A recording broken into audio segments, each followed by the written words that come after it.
26 तक, कल 25-26 हो गया है और इसको हम एक बार दोहरा देते हैं ऐसी संक्षेप में। तब परिवट रूप 21 में है। तो जो सो कालो हई व्यवहार, काल द्रव्य का वर्णन है 2 गाथाओं में। द्रव्यों में जो परिवर्तन होता है तो व्यवहार नय से उसे काल द्रव्य कहा है। और परिवर्तन पर्याय आदि इसके लक्षण है। पर्याय में घड़ी, घंटा, समय, दिन, रात आदि ये सब आ जाते हैं।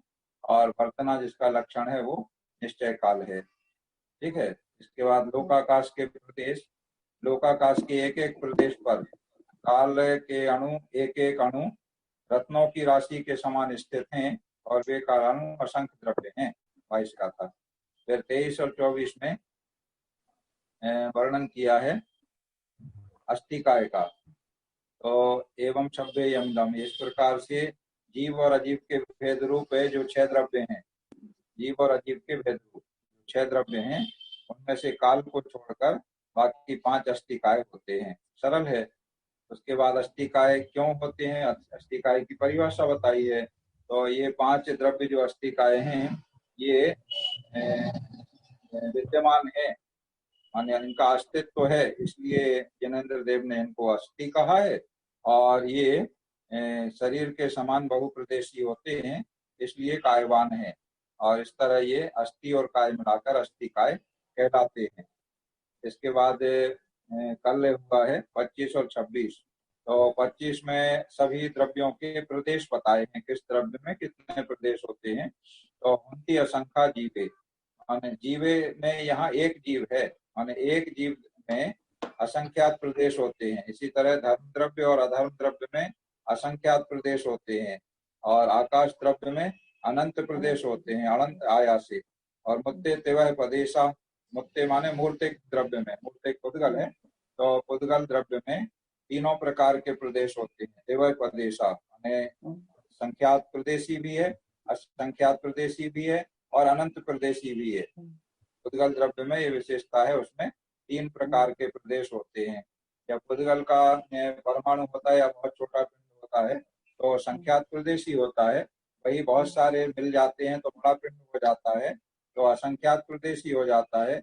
और जब उन्हीं पुद्गलों का सूक्ष्म परिणमन होता है तो अनंत प्रदेशी हो जाता है। क्योंकि असंख्यात प्रदेशी लोक में अनंत प्रदेशी पुद्गल कैसे रहेगा, तो इसका पहले हमने आपको बताया था ना कि पुद्गलों का सूक्ष्म परिणमन होता है। तो सूक्ष्म परिणमन जब होता है तो वही पिंड जो छोटा सा है वो अनंत प्रदेशी हो जाता है।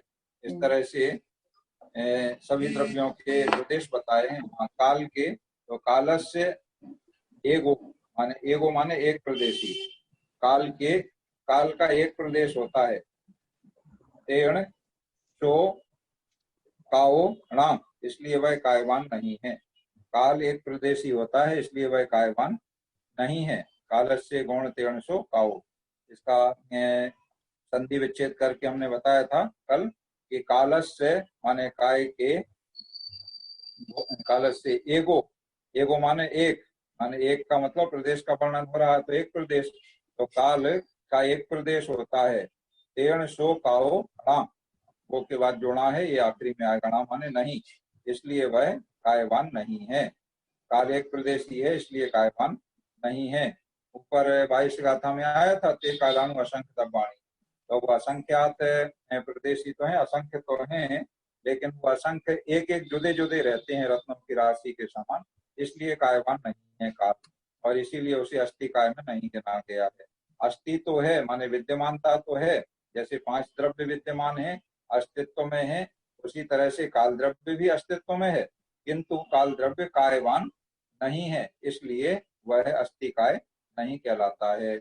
और इसके बाद एक प्रदेश की अणु कायवान क्यों है, ऐसा प्रश्न किया, तो उसके लिए बता दिया कि एक प्रदेशी अणु होने पर भी, ये प्रदेशों भी अणु माने अणु एक प्रदेशी होने पर भी नाना कंदप देश तो होती, उसमें नाना प्रकार के स्कंध रूप परिवर्तन हो जाते हैं, माने परमाणु मिल करके स्कंध रूप बन जाते हैं, इसलिए बहुदेशो उबियारा, उबियारा माने व्यवहार नय से, ये व्यवहार नय का नया शब्द आया है।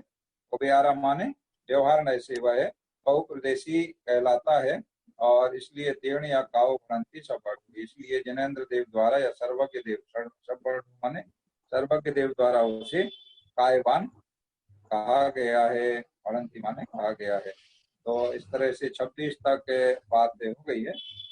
और आज के लिए हमने कहा था कि कल हम पूरे सुनेंगे शुरू से, पहले से लेकर के, इसलिए एक ही पढ़ेंगे, और समय रहा तो दो पढ़ सकते हैं। तो अब शुरू करते हैं, समय तो है हालांकि।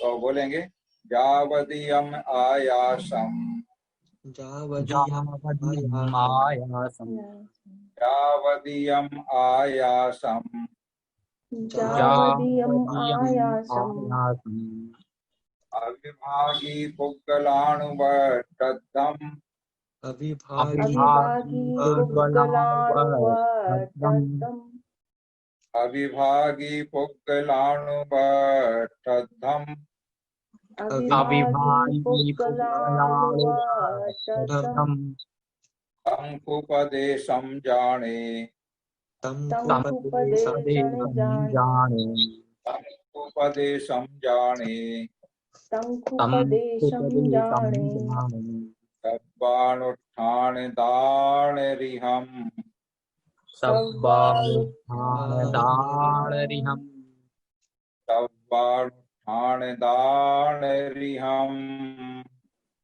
सब्बानुत्थानदानरिहं। अब आप इसमें इसको एक बार फिर से बताएंगे, इसको ब्रेक करके। सब्बा दुठान, सब्बा अनुत्थान, सब्बा अनुत्थान सब्बा रुठान, दानरिहं, सब्बा रुठान दानरिहं, दानरिहं, दानरिहं, सब्बानुत्थान दानरिहं, सब्बा रुठान दानरिहं, सब्बानुत्थान दानरिहं। सब्बा रुठान इसमें प्रदेश का लक्षण बताया गया है, माने प्रदेश किसे कहते हैं, ये चीज इसमें बताई गई। अभी जैसे ऊपर प्रदेश बताए गए हैं कि जीव में असंख्यात प्रदेश हैं, एक जीव में धर्म धर्म द्रव्य में असंख्यात प्रदेश हैं, आकाश में अनंत प्रदेश हैं, काल एक प्रदेशी भी है, माने संख्यात भी हैं, असंख्यात भी हैं, अनंत भी हैं, और उसके बाद काल द्रव्य एक प्रदेशी है। तो फिर एक प्रदेशी अणु भी कायवान होता है, ये बात बताई गई। तो ये प्रदेश क्या होता है, ये प्रश्न आया। तो प्रदेश क्या होता है, ये चीज इसमें बताई गई है कि जावदीयम आयासम, माने आकाश द्रव्य के जितने हिस्से पर अविभागी पुग्गलाणु बट्टद्धम, पुद्गल द्रव्य का अविभागी माने जिसका दूसरा विभाग नहीं हो सकता है, उसे परमाणु कहते हैं। तो अविभागी परमाणु, पुग्गल द्रव्य का अविभागी हिस्सा माने परमाणु, बट्टद्धम माने स्थित होता है। आकाश द्रव्य के जितने क्षेत्र पर अविभागी पुद्गल का परमाणु स्थित होता है, तमखु प्रदेशम जाने, उतने क्षेत्र को प्रदेश कहते हैं। शब्बानुत्थान दान रिहम, इस प्रकार का जिनेन्द्र देव द्वारा व्याख्या की गई है, माने बताया गया है।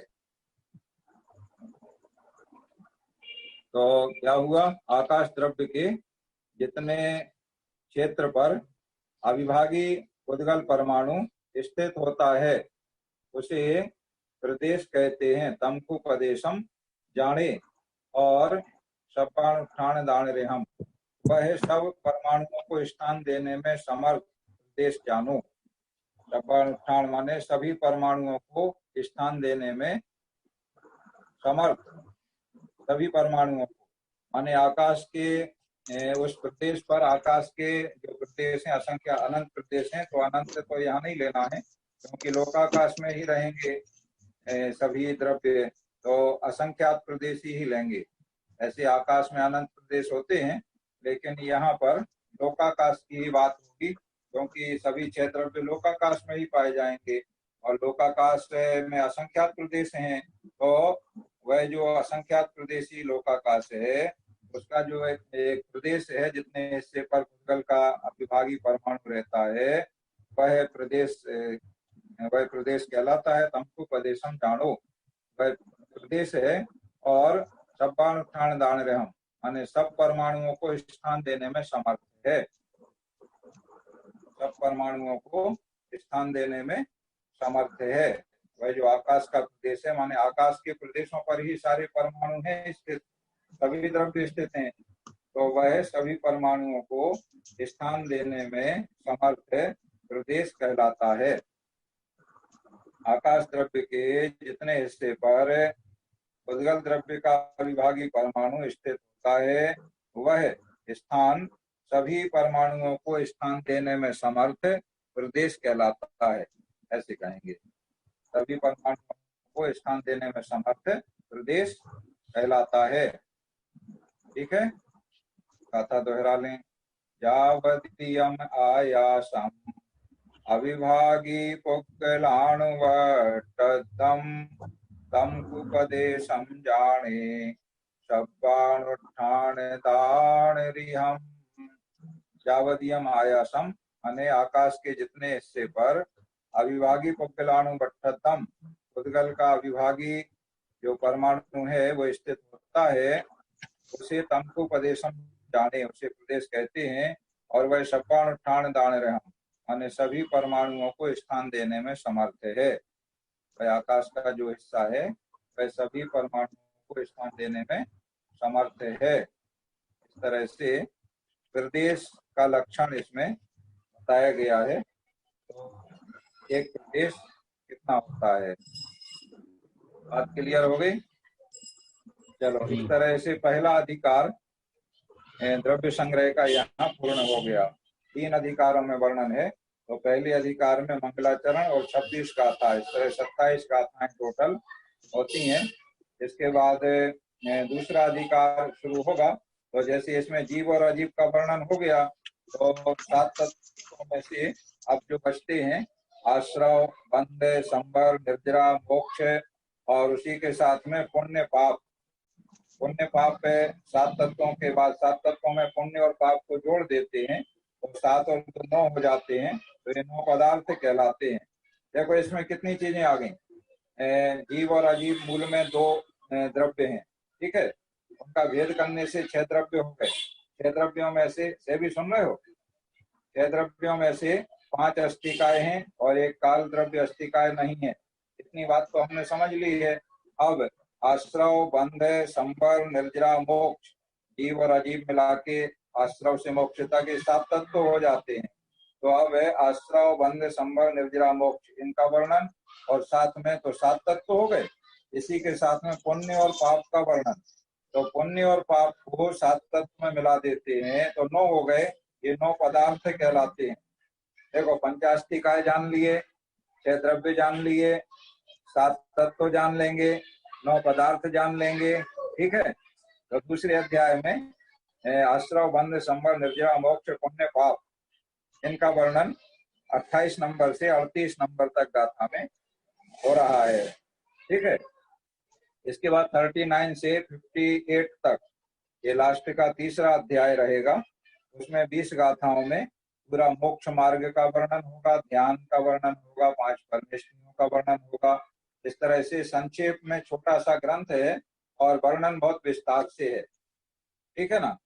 तो सभी एक गाथा करें, दूसरा अध्याय शुरू करें, संकल्प। फसले बुलंद हो तो करें, कल से करें तो। हाँ। जी एक प्रश्न है। हौसले बुलंद नहीं है, चलो ठीक है, तो कल से करेंगे। जी संक्षेप में तो समझा दिया है, तो अभी प्रश्न ले लेते हैं। और कल, हाँ ठीक है, इसलिए भी कि कल 27 सुनाना है, पहली गाथा से लेके 27 गाथा तक सुनाना है कल। हाँ, इसलिए बोल रहा था, पहले 27 सुनाना है ना, इसलिए। ठीक है, तुम्हारी बात स्वीकार है, ठीक है। चलो अब प्रश्न ले लेते हैं, बोलो। हाँ, तो ये प्रश्न ये कि असंख्यात और अनंत में क्या डिफरेंस है? अरे बहुत डिफरेंस है। असंख्यात वो है, हाँ। असंख्यात मतलब उसके काउंटिंग हम नहीं कर सकते हैं। असंख्यात जो है वो हमारे काउंटिंग में नहीं आएगा, माने हमारे लिए अनकाउंटेबल है। हाँ। लेकिन जो जो जिसके अंदर सामर्थ्य है वो सामर्थ्य वाला उसको काउंट कर सकता है, लेकिन हम उसे काउंट नहीं कर सकते हैं। वो तो है असंख्यात। और तो अनंत वो है सामर्थ्य वाला हम जिसका लोगों अंत को कहीं है ही बनाएगा नहीं। तीर्थंकर प्रभु। तीर्थंकर प्रभु भी आएंगे और जो अवधि ज्ञानी मुनीश्वर हैं वो भी जानेंगे, उनके ज्ञान में भी काउंटिंग आ जाएगी। जिनका जैसा अवधि ज्ञान का क्षेत्र होगा उतने क्षेत्र तक की काउंटिंग उनके ज्ञान में आ जाएगी, लेकिन हमारी क्षमता में नहीं है, तो वो असंख्यात हो गया। और अनंत का तो कहीं अंत ही नहीं है। तो जहां तक भी आप चले जाओ, जहां तक आपका ज्ञान जाएगा, तो केवल ज्ञानी ने भी जैसे अनंत को जाना, तो अनंत को अनंत के रूप में ही जाना। मतलब केवल ज्ञानी ने जाना कि आकाश अनंत है, तो वो अनंत ही है, मतलब कहीं उसका अंत नहीं है, ऐसा जानना। उसका अंत कहीं नहीं है। ठीक है। तो अनंत की तो कोई भी काउंट नहीं कर सकता, मतलब केवल ज्ञानी ने भी उसकी काउंटिंग नहीं की, उन्होंने अनंत को अनंत रूप में ही जाना है। और असंख्यात की काउंटिंग है और उसका एक जगह अंत भी है। जैसे हमारे मध्य लोक में असंख्यात द्वीप और असंख्यात समुद्र हैं। ठीक है। जम्बू द्वीप, लवणोदाद्य, सोमनामानो द्वीप समुद्र, तत्व सूत्र का कौन सा 6वां सूत्र है, 3रे अध्याय का। तो असंख्यात द्वीप हैं और असंख्यात समुद्र हैं। उसके बाद ज्ञानी व्यक्तियों ने जान करके ये बता दिया है कि उनमें अंतिम जो द्वीप है वो स्वयंभू रमण द्वीप है। अंतिम जो समुद्र है वो स्वयंभू रमण समुद्र है। तो उसका अंत आ गया। असंख्यात तो हैं, लेकिन असंख्यात में आखिरी वाला ये है, माने उसके बाद फिर कोई द्वीप नहीं है, कोई समुद्र नहीं है, तो वो हो गया असंख्यात। ठीक है। पहला जम्बू द्वीप है, उसके बाद में लवण समुद्र है, फिर धात्की खंड द्वीप है, फिर कालोदधी समुद्र है। ऐसे गिनते जाओ गिनते जाओ गिनते जाओ, तो आखिरी में स्वयंभू रमण द्वीप है और स्वयंभू रमण समुद्र है। तो अंत आ गया ना उसका, ये हो गया असंख्यात, जिसका अंत आ जाएगा। और अनंत का कहीं अंत नहीं है। ओके, चलो नेक्स्ट।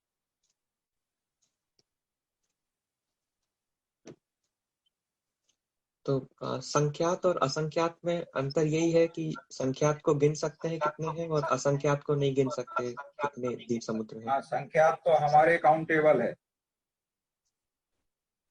ठीक है। तो असंख्यात हमारे केवल ज्ञानी काउंटेबल भी नहीं। नहीं गिन सकते असंख्यात द्वीप प्रदेश कितने हैं।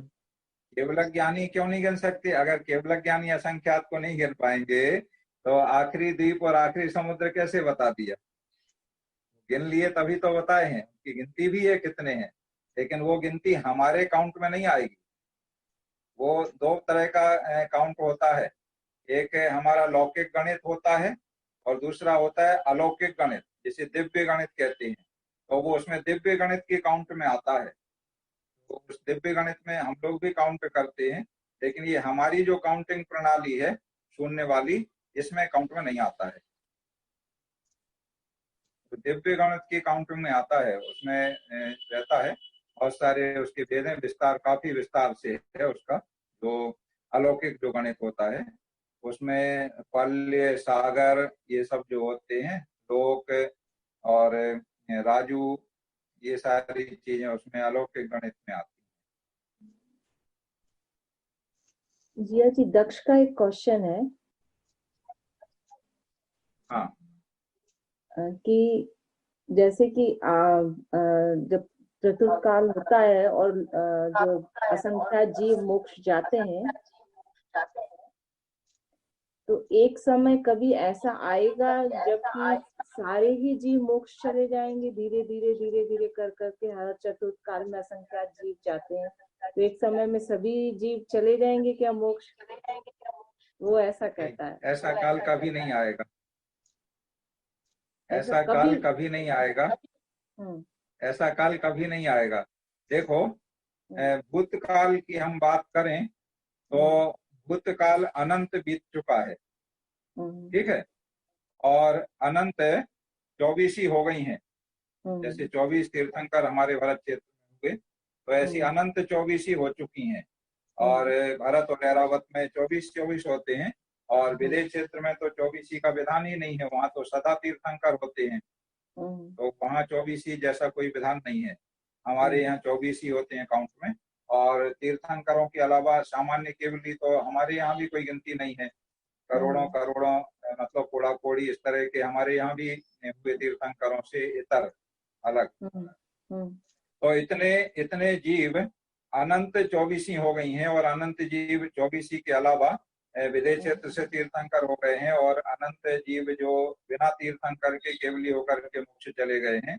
उसके बाद भी अभी जितने जीव सिद्ध हो गए हैं, मान सिद्ध शिला पे विराजमान है, मोक्ष में चले गए हैं, उससे अनंत गुणे जीव अभी भी हैं संसार में, और हमेशा अनंत गुणे ही रहेंगे, मतलब उसमें कम भी नहीं होंगे।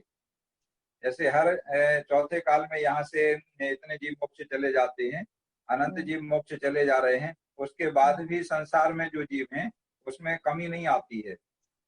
इसलिए नहीं आती है कि जितने जीव मोक्ष जाते हैं उतने जीव निगोद से निकल आते हैं, और निगोद में अनंत अनंत जीव हैं जिसमें, और अनंत का मतलब ही ये है कि जिसका कभी अंत नहीं हो, मतलब वो शब्द ही अपने आप में कह रहा है। अगर अंत हो जाए तो फिर वो अनंत रहेगा ही नहीं, फिर तो वो असंख्यात वाली काउंटिंग में आ जाएगा। बात क्लियर है ना? जो चीज अनंत है उसका अंत कभी नहीं होना है, उसमें से कितना भी निकलता जाए। जैसे अलौकिक गणित में चलता है कि अनंत अनंत में अनंत को जोड़ो, कितना हो जाएगा।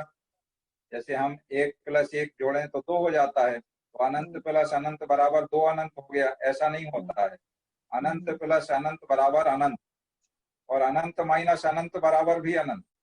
जैसे हमारे यहाँ 100 में से 100 घटाओ तो 0 बचा, तो अनंत में से अनंत घटाओ तो 0 बचना चाहिए। ऐसे ही है ना, अगर हमारे लौकिक गणित से चले, ठीक है। लेकिन ऐसा नहीं होता है, अनंत में से अनंत घटाओ इक्वल टू अनंत ही बचेगा, ऐसा होता है अनंत का गणित। और अनंत में अनंत का गुणा करो तो अनंत बार अनंत ही आएगा गुणनफल उसका, और अनंत में अनंत का भाग दो तो भी अनंत बार भाग जाएगा। ऐसा गणित होता है अनंत का, ठीक है। इसलिए अनंत जो राशि है उसका अंत कभी नहीं होगा, तो संसार कभी खाली नहीं होगा। ठीक है जी। हाँ, जो सिद्ध शिला पे पहुंच गए वो कभी वहां से लौट के नहीं आएंगे, और निगोद से जो निकलते आ रहे हैं उनमें से जीव सिद्ध शिला पे गमन करते रहेंगे, हमेशा यही व्यवस्था रहेगी, और यहाँ समाप्ति कभी नहीं होगी जीवों की। भव्य जीव भी सदा रहेंगे, और अभव्य तो रहना ही है, अभव्य को तो कभी मोक्ष जाना ही नहीं है, अभव्य जीव को तो कभी मोक्ष जाना ही नहीं है। तो मतलब ये है कि अभव्यों की संख्या कभी खत्म ही नहीं होगी। अभव्य को तो कम ही नहीं होना है, जितने हैं उतने सदा रहना है, क्योंकि उनमें से एक भी जीव मोक्ष नहीं जाना है कभी। अभव्य को तो सम्यक दर्शन भी नहीं हो सकता है, मोक्ष तो बहुत दूर की बात है। अभव्य जीव तो सदा मिथ्या दृष्टि ही रहता है, ठीक है। अभव्य जीव का भी मुनि भी बन जाता है, तो मुनि भी वो द्रव्यलिंगी रहते हैं, और जो कहते हैं कि मुनि वृद्धार में आया है, तो गृह तक चले भी जाते हैं तपस्या करके, तपस्या के बल से, लेकिन उनको आत्मज्ञान नहीं होता है, और उनको मुक्ति कभी नहीं होती है, फिर आके संसार में ही वो भ्रमण करते रहते हैं। इसके अलावा जो भव्य जीव हैं जिनमें मोक्ष जाने की शक्ति है, सामर्थ्य है, वे सारे जीव भी कभी मोक्ष नहीं जाएंगे, उनमें से भी संसार में हमेशा रहेंगे, और हमेशा अनंत ही रहेंगे। मानिए अनंत में से अनंत जीव मोक्ष चले गए हैं, अनंत और चले जाएंगे, उसके बाद भी अनंत ही यहाँ रहेंगे। अब क्लियर है? तो ये द्रव्य लिंगी मुनि और कहाँ है, दक्ष बैठे हैं कि नहीं?